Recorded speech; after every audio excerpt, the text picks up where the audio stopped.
with tears in my eyes listening to somebody, the way that you can end up with tears when I speak and tell you something, and the way that Claire can, and it affects somebody else. That's being present, exactly like Michelle said. So when I was writing my story, I was putting myself in a position where even to last week, thoughts were coming up around things that I'd held on to and I had to let go. And I always say this book is a testimony to God. I was never brought up around faith or anything, but the way that it's worked and come to me, everything isn't by coincidence. I was in group fitness, for many years. Oh, look, Claire comes along, who's in group fitness. There's a connection there. She's an empath and she's compassionate. Michelle, we met over 4 years ago on a platform where people are so fleeting and they're not in the present because it's just like looking over, looking through. Except we met on a networking group and there was an exchange between us and we built an incredible friendship for, what, 4 years now? Yeah, And it's 4 one of years. the most beautiful relationships with encouragement that when she went through a treatment, we was there chatting to each other. She's been there for me.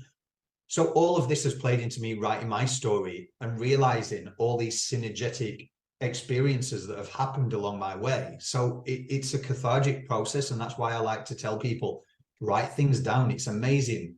Your words can have a profound effect on someone else, but they can also show you patterns that you have allowed yourself to get into each and every time. And unless you start breaking those and healing them, it's a lot harder to move forward.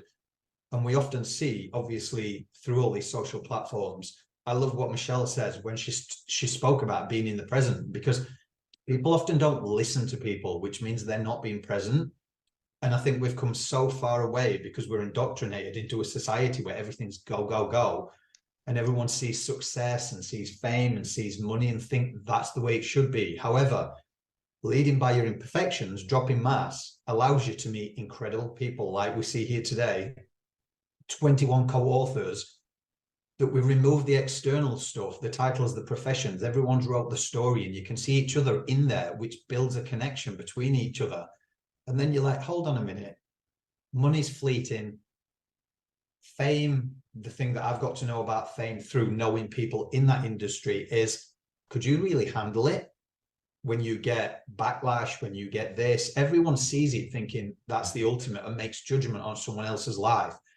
However, when you understand someone's story, you go, I don't actually think I could go through that. Like, really, if I went through some of the stuff that Michelle went through, I don't think I could handle it. What Claire went through and what she did to herself internally, I don't know if I could go through that. So it makes us really appreciate people for who they are, to create a connection. And then if people don't resonate it, they might resonate with somebody else.